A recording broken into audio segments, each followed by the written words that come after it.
mereka, orang-orang yang bukan pribumi Indonesia, menganggap kita pribumi Indonesia adalah sebagai budak-budak mereka. Diam saudara. Berani nggak tes DNA? Diam saudara. Berani nggak tes DNA? Diam saudara. Berani nggak tes DNA?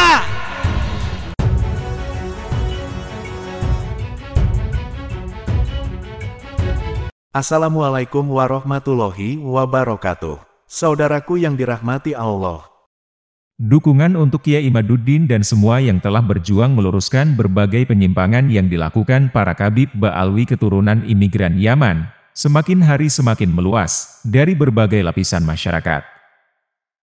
Saat ini bukan hanya kalangan santri dan kiai yang memberi dukungan, tetapi berbagai lapisan dari berbagai disiplin ilmu telah menyatakan sikap sepakat dengan tesis Kiai Imaduddin yang menyatakan para Khabib Ba'alwi bukanlah keturunan Nabi.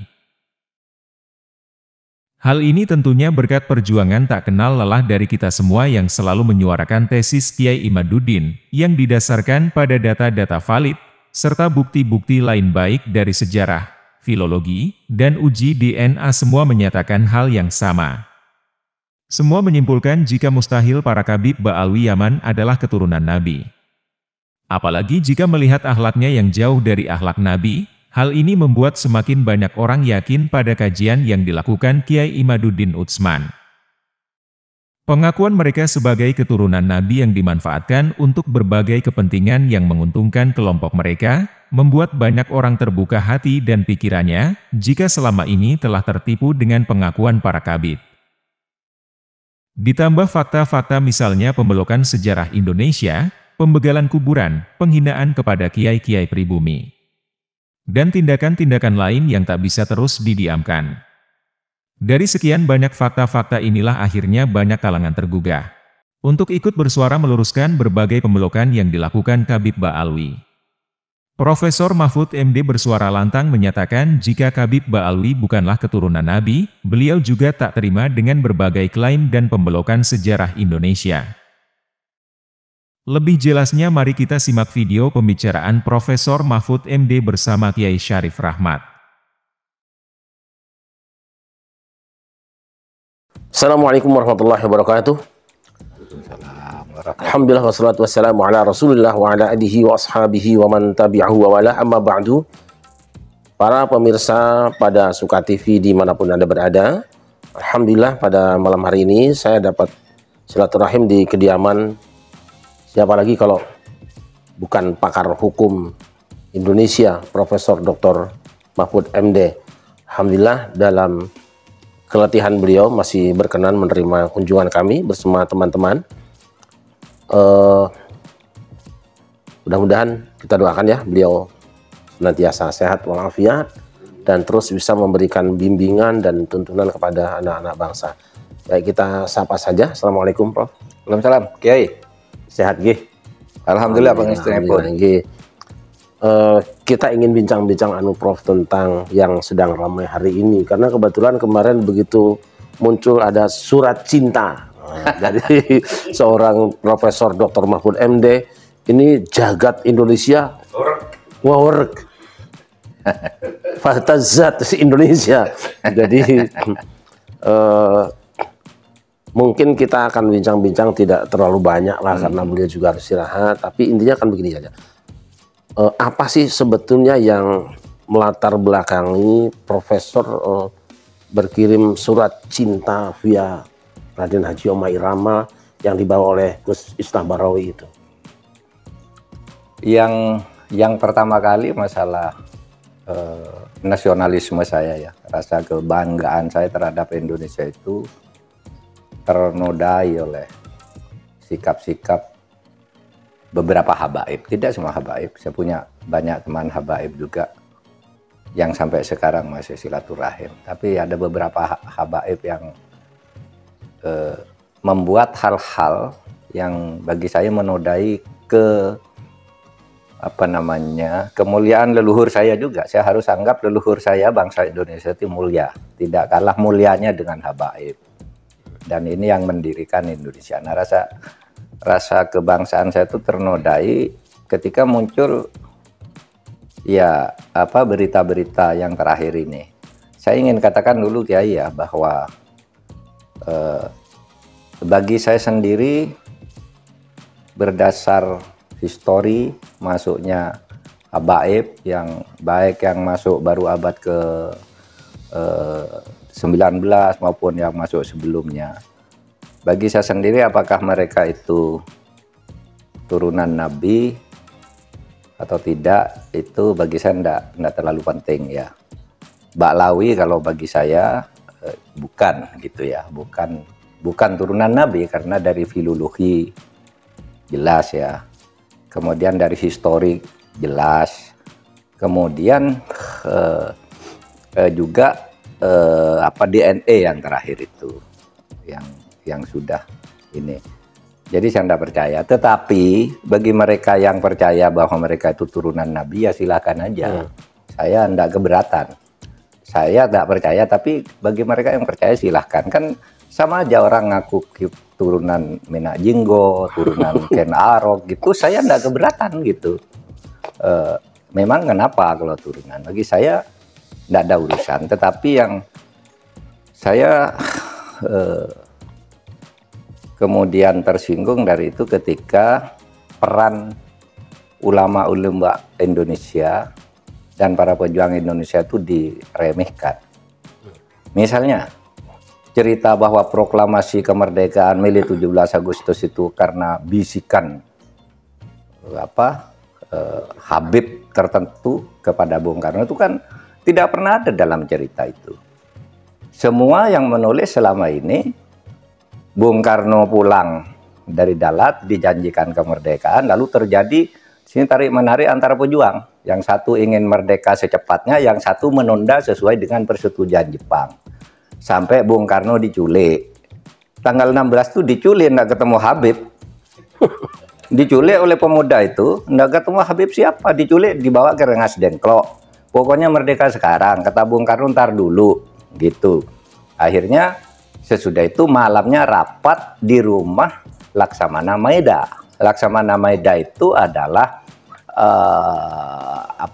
Dandim lah, Dandim kota Batavia, tapi angkatan laut kan, karena di Batavia, Dandim Batavia kalau itu. Laksamana Maeda itu yang minta Bung Karno, Bung, kalau Anda mau rapat untuk merumuskan proklamasi besok pagi, di rumah saya aja, aman, saya yang jaga. Bukan Habib, nggak ada Habib. Cerita Habib ini nggak pernah ada di dalam sejarah, kecuali dulu menjadi Usman Yahya itu menjadi muftinya Belanda, yang mengharamkan kita melawan Belanda. Justru itu Habib yang jelas itu tertulis dalam sejarah. Kalau Habib berbisik ke Bung Karno kapan? Dan tidak pernah ada cerita itu, gitu. Orang boleh mengatakan ya, oh, mungkin Bung Karno bicara berdua, ya ndak ada, sejarah tuh ndak bicara, ndak percaya pada bicara berdua. Itu satu. Itu menodai merusak rasa kebanggaan saya bahwa ini perjuangan bangsa Indonesia sendiri. Bahwa ada Habib membantu, ya bisa saja, kan bukan hanya Habib yang membantu. Anggota BPUPK itu kayaknya ndak ada Habibnya. Kalau Cina ada, Jepang ada, gitu. Arab non Habib juga ndak ada karena Abdurrahman Baswedan tuh kayaknya tidak BPUPKI, bukan masuk para pendiri gitu ya.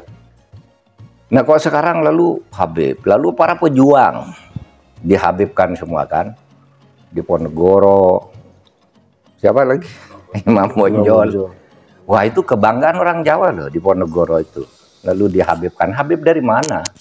Ya Habib dari mana gitu, nggak ada sejarahnya yang menyatakan itu. Nah itu apalagi sekarang langkah-langkah khurafat ya yang dibangun oleh mereka, yang ketika itu muncul gitu, kita nganggap kan itu seperti dongeng bukan buat seperti wahyu. Masa malaikat katanya diusir, malaikat dikirimi surat, ini apa ini, saya bilang. Jadi agama tuh menjadi dongeng akhirnya. Saya percaya pada mukjizat, pada karomah, tapi enggak kayak gitu juga gitu. Yang cerita-cerita Habib. Nah, ketika ini muncul kan Rhoma Irama dituding-tuding oleh seorang Habib. Rhoma Irama, kamu fitnah, tunjukkan siapa yang bilang gitu. Kan kemudian muncul semua nih, ngomong ini ngomong ini ngomong ini. Ada yang macam-macam bahwa satu kaki Habib itu lebih tinggi, lebih mulia dari 70 kepala kiai. Kan gitu, itu kan penghinaan betul. Kalau orang tidak terhina dengan ini, saya kira tidak, rasa kebangsaannya rendah. Karena itu dinyatakan, harusnya ditegur lah oleh kelompok habaibnya sendiri. Ada yang bilang juga Habib itu meskipun mabuk, berzina, itu jangan dimarahi. Karena kalau Habib itu pasti masuk surga. Aduh, dari mana? Nah kalau gitu, dan ini tidak ada yang menjawab bahwa ini tidak benar gitu, nggak ada Habib yang menjawab gitu, bahwa ini loh yang dikatakan, kan nggak ada tuh yang menjawab, hanya berkekeh aja bahwa Habib itu berperan di Indonesia, Habib itu wali, Habib macam-macam gitu. Nah oleh sebab itu, bagi saya ya silahkan, Anda keturunan Ba'lawi gitu kan, ya silahkan. Saya keturunan Mahmudin gitu, ya kan serba sama aja. Anda keturunan Minajinggo, enggak apa-apa, Minajinggo juga. Bagi saya sama aja Minajinggo atau Ba'lawi gitu, Kenaro gitu. Artinya mereka ini mempunyai kedudukan yang sama di depan hukum dan pemerintahan. Nah yang khurafat-khurafat itu menurut saya harus diakhiri. Harus diakhiri sekarang, karena menimbulkan fitnah kan. Fitnahnya apa? Misalnya itu mendirikan kuburan-kuburan itu karena si Habib itu yang mendirikan kuburan-kuburan itu sebelumnya pernah berfatwa bahwa Habib itu meskipun sudah mati mendatangkan uang, kan gitu kan? Itu kan fatwanya waktu itu agar orang menyembah. Lah, kok ujung-ujungnya lalu membuat kuburan agar orang bersedekah di situ? Kan tidak benar. Orang bersedekah agar ini dianggap Habib keramat. Ada di daerah Jawa Timur itu ada kuburan korban PKI tahun 65. Dulu disebut Sayyid Y gitu, kalau Jawa Timur kan Y gitu. Nggak ada yang peduli. Lalu tiba-tiba beberapa tahun terakhir ini itu dibangun di sini, dibangun Habib ini, orang berbondong-bondong. Kenapa? Ini siapa? Nggak jelas kan? Nah yang begitu itu membodohi bangsa Indonesia. Tapi saya ya hormat aja pada Habib-Habib seperti saya menghormati orang lain gitu. Karena kedudukannya bagi saya di depan hukum dan pemerintahan sama aja. Gitu. Kiai. Ya, jelas ya. Jadi beliau punya dua kesimpulan. Yang pertama, semua manusia sama. Ya. Mau Bani Menajinggo, mau Bani Kenaro, Kendedes, apa yang lainnya lah, atau Bani Toshiba misalnya, sama saja. Yang kedua bahwa beliau tidak terima, kalau leluhurnya itu dihinakan, menganggap bahwa leluhur bangsa Indonesia ini tidak berjuang. Ya. Seakan-akan kuburan-kuburan para pejuang pahlawan itu nggak ada nilainya. Justru orang yang selama ini dianggap sebagai pro kepada penjajah kok malah dipahlawankan. Mungkin itu Prof. Iya, iya. Jadi betul. Jadi yang membantu Indonesia itu berjuang sendiri. Satu-satunya bangsa yang mengusir penjajahnya adalah orang Indonesia dan bangsa Indonesia sendiri. Bahwa ada orang lain yang membantu bukan hanya Baba Alawi, Baba Alun juga. Baba Alun, iya kan? Iya. Baba Jack Ma. Belanda dulu yang mendirikan partai politik pertama di Indonesia itu dulu Belanda, namanya Eduard Weizsäcker. Multatuli. Iya, itu kan membantu Indonesia. Gitu. Bukan hanya Habib. Jadi Jepang lebih banyak membantu daripada Habib. Malah kalau Jepang tuh memfasilitasi kemerdekaan itu sejak awal masuk. Minta agar lawan tuh Belanda karena kita bangsa Asia, bangsa yang sama dengan mereka. Kan itu Jepang. Sampai kita bangkit semua rakyat itu. Rasanya ndak ada tuh Habib-Habib waktu itu. Saya nggak tahu ya Habib siapa ya yang ikut-ikut begitu itu. Berjuang kemerdekaan Indonesia itu. yang namanya terkenal ya. Kalau Pak Baswedan itu Arab Indonesia, tetapi dia menurut sumber itu bukan Habib.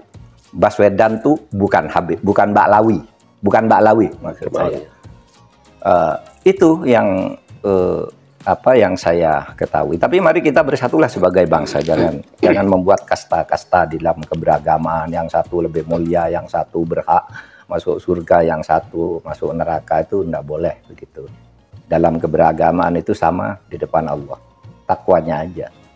Gitu?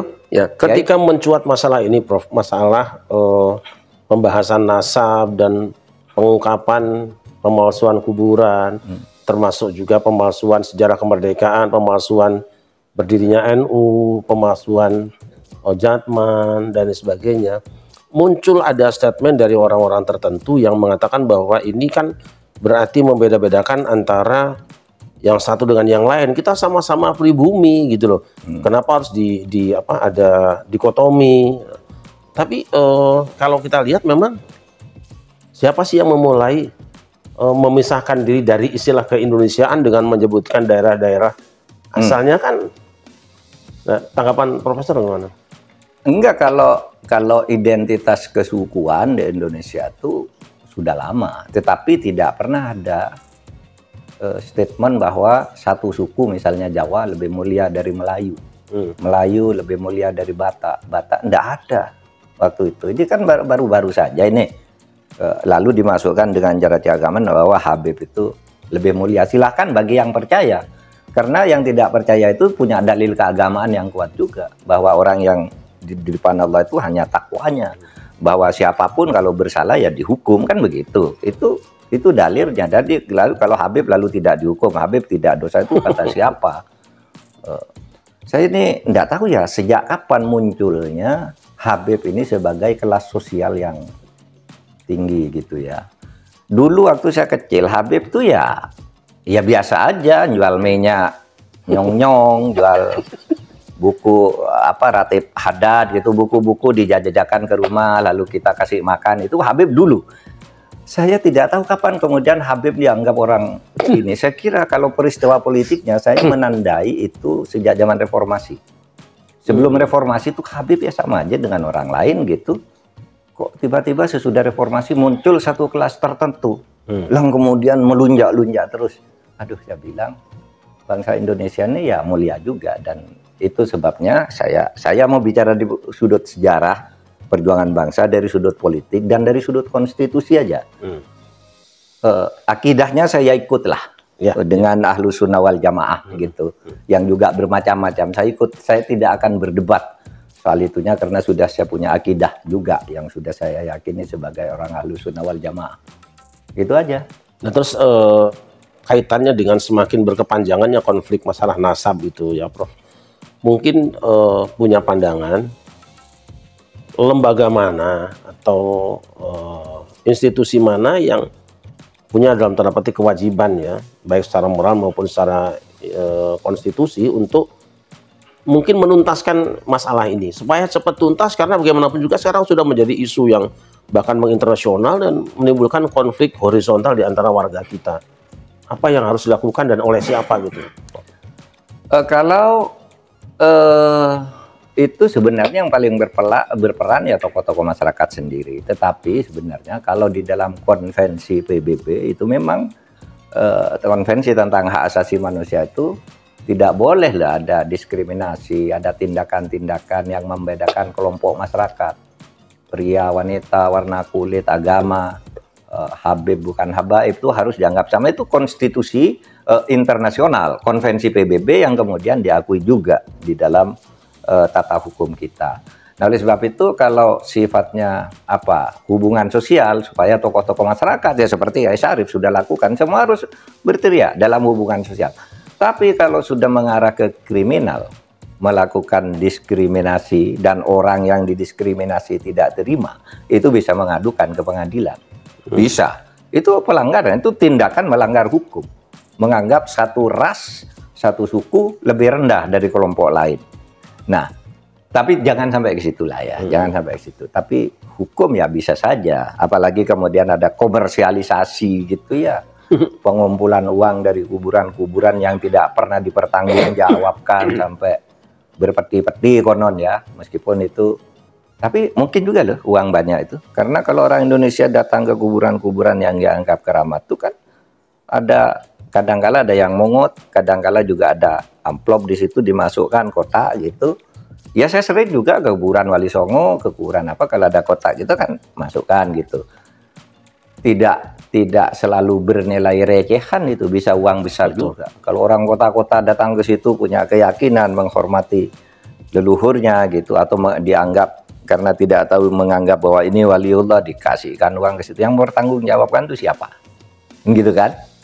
Nah itu bisa juga pemungutan uang tanpa izin, dan itu tidak boleh. Itu bisa masuk kategori pungli ya, Prof? Ya bisa aja, tinggal anunya aja. Bukan pungutan lillahi ta'ala ya. Ya tapi kita tidak usah sampai ke sana lah. Kita sebagai bangsa bersatu aja. Jangan berpikir bisa mendiskriminasi oleh orang lain, gitu aja. Nah, ya. Untuk polemik nasab sendiri misalnya. Kan tadi Profesor sudah menyimpulkan bahwa Ba'alwi atau Habaib itu beliau yakin bukan dzurriyyah Rasulullah. Tetapi faktanya di tengah masyarakat masih ada kelompok-kelompok yang juga terbagi dua suara ini. Untuk menyelesaikan, untuk mengambil kesimpulan atau konklusi bahwa ini dzurriyyah atau bukan, itu mungkin siapa yang harus, apa yang harus dilakukan, Prof? Gini, saya tadi katakan tokoh-tokoh masyarakat sendiri. Yang kedua tentu ilmu pengetahuan. Kan? Ilmu pengetahuan sekarang tuh sangat canggih. Sudah ada tes DNA, ada filologi, ada ilmu sejarah, gitu ya. Itu kan sebenarnya bisa menjelaskan. Tapi mungkin itu dalam waktu pendek kita mungkin hanya bisa meredakan situasi itu. Tapi kalau menghilangkan pendapat-pendapat yang salah itu perlu waktu pendidikan yang mungkin agak sedikit lebih lama. Nggak apa-apa. Kita didik masyarakat, kita beri kesadaran bahwa ini tanah air kita yang kita banggakan, diperjuangkan oleh leluhur kita sendiri, gitu. Dengan catatan sejarahnya yang sudah lama. Bukan sejarah-sejarah buatan baru, gitu, sudah lama. Nah, gitu kira-kira perlu nggak ada pertemuan antara dua pihak yang berselisih tadi, diinisiatifi oleh siapa gitu? Apakah Majelis Ulama atau PBNU atau oleh pemerintah? Ya silakan aja kalau itu bagus, kalau memang bisa dilakukan. Kalau saya sih, kalau saya ketemu dengan duanya, hari ini saya ketemu dengan Kiai Syarif Rahmat. Kemarin saya ketemu dengan para habaib yang paham dengan apa yang saya katakan, bahwa saya tidak percaya soal itu, tetapi kalau Anda percaya saya hormati, gitu aja. Dan ketemu, makan, dan mau berdiskusi, sudah dijadwalkan akan diskusi, oke diskusi. Saya bilang. Nah itu tadi ketemu makan, kami juga sudah ngalami barusan tuh, itu datang langsung. Ya kebiasaan pada suku kan pidato, kopi, dahar, nah ini foto-foto. Terkait dengan pemalsuan sejarah tadi, Prof. Ini kan apa ya, berhubungan dengan marwah kebangsaan kita. Iya itu yang saya rasakan, saya merasa terpukul tuh marwah kebangsaan saya itu, marwah bahwa nenek saya dilecehkan, dianggap pemimpin-pemimpin saya, guru-guru saya, kiai-kiai saya dianggap kepalanya tuh di bawah Habib gila sekalipun katanya kan. Habib gila kok, kalau turun Nabi gila sekalipun enggak apa-apa itu masuk surga kan gitu. Kalau kiai-kiai Indonesia tuh apa? Kamu kan kalau enggak ada Habib kamu nyembah batu katanya. Masa iya begitu.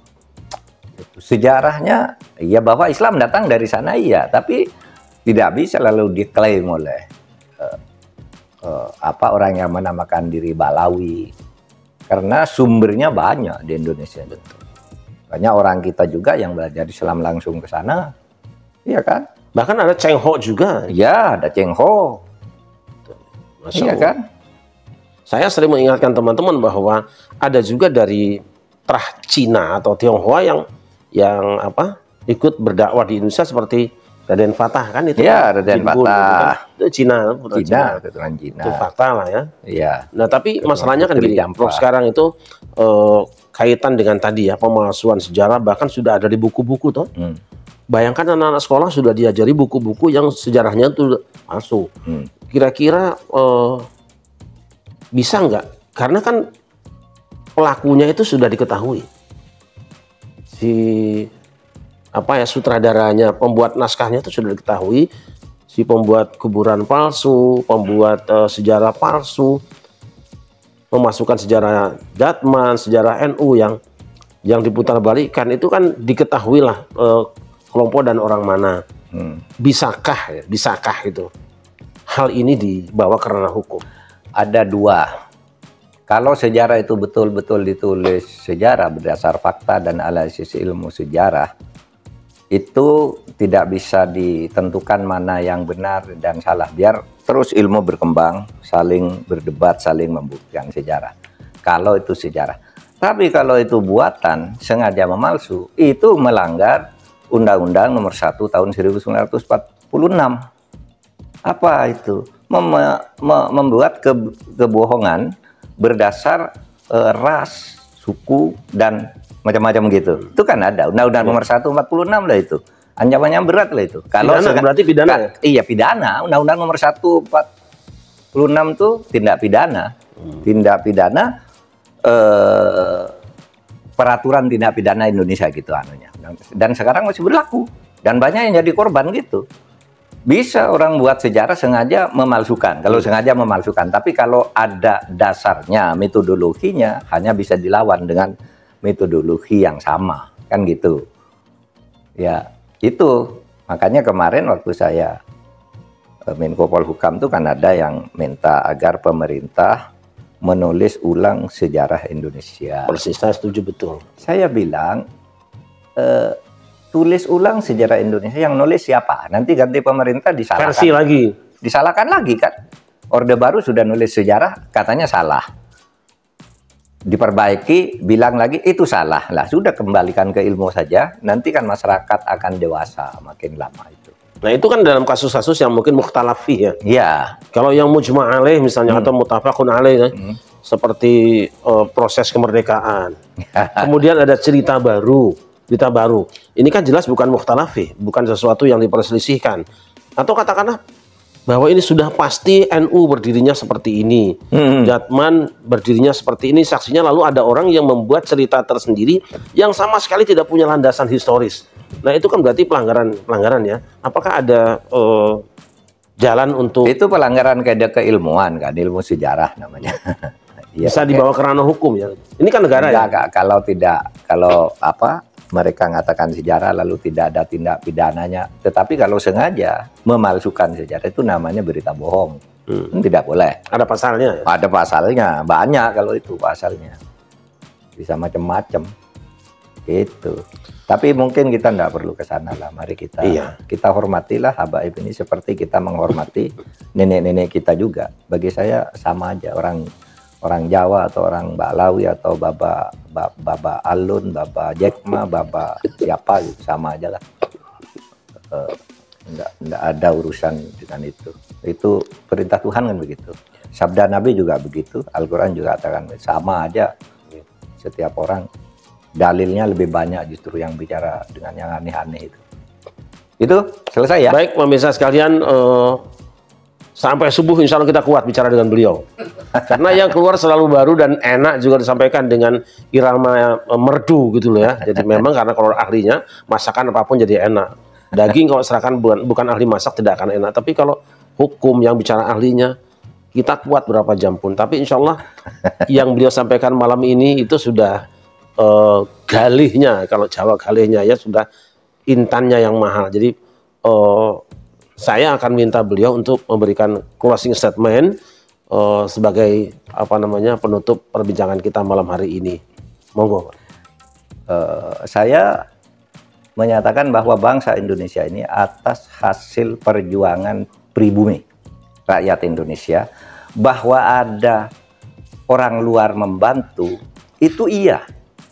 Ada Baba Alwi, ada Baba Alun, ada Edward Wedeker, ada Maeda, itu orang Jepang, orang Cina, orang apa juga ikut membantu, orang Arab ikut membantu, tapi yang berjuang kita sendiri. Oleh sebab itu, ini jangan dicidrai. Saya cinta bangsa dan negara ini dengan sepenuh hati, ya berdasar keimanan saya kepada agama saya, kepada Allah Subhanahu wa Ta'ala. dan keyakinan saya di dalam cara berislam. Gitu aja. Baik. Pemirsa, jazakumullah khairan jazaa Pak Profesor Mahfud MD. Insyaallah manfaat, sangat manfaat ya. Sekali lagi kita doakan beliau sehat dan terus bisa memberikan pendidikan dan pengajaran buat kita anak-anak bangsa semuanya. Mudah-mudahan kita semua anak-anak bangsa sadar siapa kita, dan mari kita syukuri nikmat Allah dengan sebaik-baiknya dengan tidak merasa lebih hebat dari yang lain. Kita sering mengatakan siapapun boleh ada di sini, tetapi jangan melukai hati Bunda Pertiwi, sebab itu akan mengusik perasaan kami semua. Terima kasih. Hasbunallah. Assalamualaikum warahmatullahi wabarakatuh.